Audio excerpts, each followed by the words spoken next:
بسم الله الرحمن الرحيم، والصلاة والسلام على أشرف المرسلين سيدنا محمد صلى الله عليه وسلم، خاتم النبيين والمرسلين. صلاة وسلاما عليك يا سيدي يا رسول الله صلى الله عليه وسلم. السلام عليكم متابعين القناة ومتابعين الفيديو.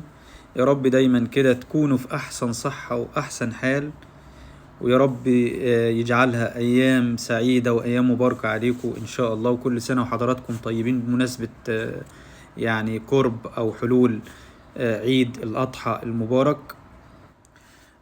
فيديو النهاردة إن شاء الله هتكلم فيه عن السيارة اللي قدام حضراتكم، اللي هي شيفورليه الدبابة، اللي هي موديل 2024 اللي قدام حضراتكم دي موديل 24. هنتكلم عن السعر اللي هو اللي يهم كل الناس اللي هي متابعين القناة ومتابعين الفيديو. سعرها ايه النهاردة؟ هنتكلم عن السعر عند شركة المنصور للسيارات، والسعر عند الموزعين اللي هم الوكلاء اللي بياخدوا من شركة المنصور للسيارات. وهنتكلم عن الشكل مبدئيا كده. الشكل زي ما انتم شايفين قدام حضراتكم ده الشريط اللي هو الجديد، يعني كل اللي اتغير في العربية شريط العربية والموديل. الشريط اللي قدام حضراتكم هو ده اللي اتغير، وموديل العربية من 23 لموديل 2024 اللي قدام حضراتكم. هنتكلم عن السعر النهاردة بالنسبة للفئة اللي هي قدام حضراتكم. عايز بس انوه لحاجة في موديل 2024 اللي قدام حضراتكم. بتنزل، يعني كانت بتنزل الاول في موديل 2023 بالكاوتش بريجستون، دلوقتي نازله في الموديل 2024 كاوتش كومو زي ما حضراتكم شايفين. كاوتش الكومو ده اقل جوده من اللي هو الكاوتش البريجستون اللي بينزل في ال 23، بس كويس يعني. برضو كاوتش بتحمل عليه، بس العمر الافتراضي بتاعه اقل من العمر الافتراضي بتاع البريجستون. اللي قدام حضراتكم العربية ديت 2024 فئة الباور، شاشة وكاميرا، بيسموها فئة باور اكسسوار، لان في فئات كتير عشان بس ما نتلخبطش في الدبابة اللي قدامكم. هنتكلم النهاردة عن الفئة اللي هي باور شاشة وكاميرا اللي قدام حضراتكم. يعني كل الكماليات اللي فيها ان هي بتنزل باور وبتنزل بشاشة وكاميرا خلفية. زي ما انتم شايفين التصميم الداخلي بالنسبة للصالون ما تغيرش نهائي، هي ال 2023 مفيش اي تغيير نهائي. الطابلو هو الطابلو، شكل العدادات هو شكل العدادات زي ما انتم شايفين. ده الصالون الداخلي، والعربية مفيهاش اي تغيير نهائي. الابواب زي ما هي، الشكل الامامي رفارف، كبوت، شبكة امامية، جوز الفوانيس اللي قدام، الاكسدام الامامي، اكسدام خلفي، الصندوق، كل الحاجات ديت مفيهاش تغيير. زي ما انتم شايفين برضو العربية 23 2 طابلو، مفيش تغيير خالص. بداية من 2018 لحد 2024 قدام حضراتكم مفيش اي تغيير في الشكل نهائيا. الشكل هو عشان بس ايه اوضح للناس اكتر، ان من 2018 اللي هي الشكل الجديد لحد 2024 مفيش تغيير خالص في شكل العربية، لا في طابلو ولا في صندوق ولا في موتور ولا في اي حاجة خالص بالنسبة للتصميم الداخلي او الخارجي. ده شكل الصالون من الداخل. طبعا زي ما احنا عارفين الدبابة بتنزل 5 غيار، موتور 2500 سي سي، 79 حصان، الموتور اللي هو الياباني، الموتور الياباني، وهنشوفه دلوقتي وهنوضحه في الفيديو. ده شكل العربية من الخلف. والمناسبة يعني الشركة تعاقدت مع شركة شيل بتاعت الزيوت. كان الأول موبل، كل واحد على حسب ما هو يعني عايز يغير. ده شكل الكاميرا الخلفية، كل واحد على حسب ما هو عايز يغير زيت. هو شيل كويس جدا وموبل كويس جدا، بس يعني الشركة التعاقد بتاعها بقى مع شركة شيل، كان الأول مع شركة موبل. كل اللي عايز اوضحه من موضوع الزيوت، الاتنين كويسين يعني، فالناس ما تقلقش بالنسبة لموضوع شيل وموضوع موبل ان شركة المنصور غيرت التعاقد مع ده او ده. الاتنين ده بسم الله ما شاء الله كويسين بالنسبة للموتور بتاع العربية. زي ما احنا شايفين وبنعرض لكم شكل العربية من الشكل الامامي والشكل الخلفي. اتساع الصندوق زي ما احنا شايفين مفيش اي اختلاف عن ال 23 او ال 22، هو وزي ما احنا عارفين العربية طبيعي بتنزل ب3 ألوان، أبيض وأحمر واللون الأخضر اللي قدام حضراتكم. هنتكلم بقى عن اللي يهم كل واحد في مصر بالنسبة لسعر العربية. وعايز أعرف الناس الأسعار بالنسبة للناس اللي هي مقبلة على شراء الدبابة. دي الشاشة بتنزل بكاسة عادي، دي باور، العربية باور وشاشة وكاميرا. دي الشاشة والكاميرا خلفية. بينزل يعني تقريبا بدأت شركة المنصور تبطل تنزلها اللي هي باور كاسيت. يعني في 2025 اللي جاي هتنزل عربية طبيعي باور شاشة وكاميرا، ما عادش هتنزل اللي هي كاسيت خالص. طبعا الكرتونة بينزل فيها شنطة العدة والكوريك والكتالوج. نرجع تاني لموضوع الأسعار.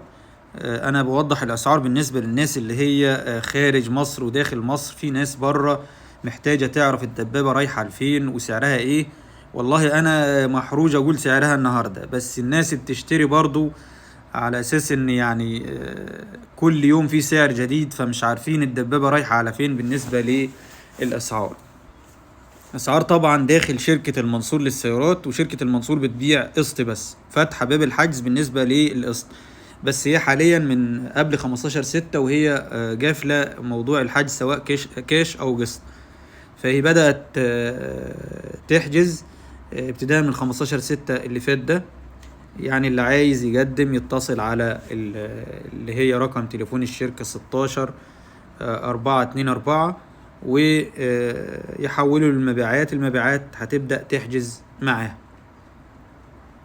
تبدأ الأول تحجز، تقدم الورق على الواتس، وبعد كده يقولوا لك على ميعاد الاستلام امتى. بس بيبيعوا قسط. كاش العربية عندهم، كاش العربية اللي انت هتاخد عليه قسط، يعني بيدرب لك العربية على ان هي كاشها 630,000. تبدأ تدفع منها 60 أو 70 أو 80% من تمن العربية، وزي ما انت عايز، على سنة، على سنتين، على 3 سنين، على 4 سنين، لحد 5 سنين. سعر العربية كاش عندهم في شركة المنصور 630,000 جنيه، اللي هي قدام حضراتكم باور شاشة وكاميرا. أنا هتكلم النهاردة عن الباور شاشة وكاميرا، مش هقول أسعار بالنسبة للكاملة على أساس الناس ما تتلخبطش، لأن هعمل حلقة تانية أو فيديو تاني عن اللي هي كاملة اكسسوار، كاملة مكيفة اكسسوار، وسعرها ايه داخل المنصور وسعرها ايه خارج المنصور. فالسعر اللي ذكرته داخل شركة المنصور 630,000 جنيه. ده الموتور الياباني طبعا مفيهوش أي تغيير، موتور إيسوزو الياباني ما شاء الله. يعني بالنسبة للموتور والعربية مفيش كلام، بس السعر يعني المفروض يبقى فيه رحمة شوية على الناس. السعر بقى عند الموزعين اللي هم بياخدوا من شركة المنصور، السعر كاش عند الموزعين 775. في موزع بيبيع 770، في موزع بيبيع 760، في موزع بيبيع 780. يعني السعر بيتراوح عند الموزعين اللي بياخدوا من شركة المنصور للشوفورليه الدبابة اللي قدام حضراتكم اللي هي باور شاشة وكاميرا ما بين 760 لحد 780. في شركة بتبيع ب760، في موزع بيبيع ب770، في موزع بيبيع 775، في موزع بيبيع 780. واسمع ان موزعين بتبيع ب800,000 جنيه كاش للعربية اللي قدام حضراتكم اللي هي باور شاشة وكاميرا الكاملة. طبعا هعمل لها فيديو كامل عن المواصفات بتاعتها وعن الكماليات اللي فيها وعن سعرها داخل شركة المنصور وخارج شركة المنصور.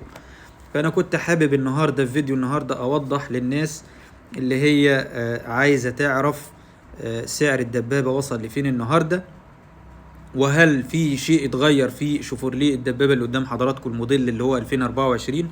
مفيش أي تغيير نهائي في شكل العربية سواء الخارجي أو الداخلي. اللي اتغير كله الشريط بتاع العربية والموديل بتاع العربية، يعني من 23 ل 24 اللي هي قدام حضراتكم، فرق كله في الشريط والموديل. فحبيت ان انا النهارده، يعني انا متاسف جدا ان انا طولت عليكم. حبيت ان انا اوضح للناس اللي هي مقيمه خارج مصر عايزه تعرف ونفسي يعرف السعر اللي في السوق ايه بالظبط. السعر اللي بقوله لك ده هو اللي ماشي في السوق، اللي قلته بالنسبة لشركة المنصور 630 للكاش، بس شركة المنصور ما بتبيعش الا قسط، والموزعين اللي هم بياخدوا من شركة المنصور بيبيعوا العربية دي كاش ما بين 760 لحد 780 وفي 790 وفي 800. يعني في تجار بتبيع ب 780 وفي تجار بتبيع ب 800. بس يعني الاقبال كله على العربية ديت عند شركة المنصور. ناس بتروح تحجز وتاخد قسط على سنة على سنتين على 3، وهو افضل له. يعني اللي محتاج العربية ضروري وعايز كاش، فالتسليم فوري بالنسبة للموزعين والتجار بتتباع من 760 لحد 790 لحد 800. يعني بتتراوح ما بين تاجر وتاجر وموزع وموزع. فده كان فيديو النهاردة عن سعر العربية وعن مواصفاتها وايه اللي اتغير فيها. وبكرر اسفي تاني ان انا طولت عليكم، وبكرر اسف ان انا طولت عليكم في تنزيل الفيديوهات يعني نظرا لظروف خاصة.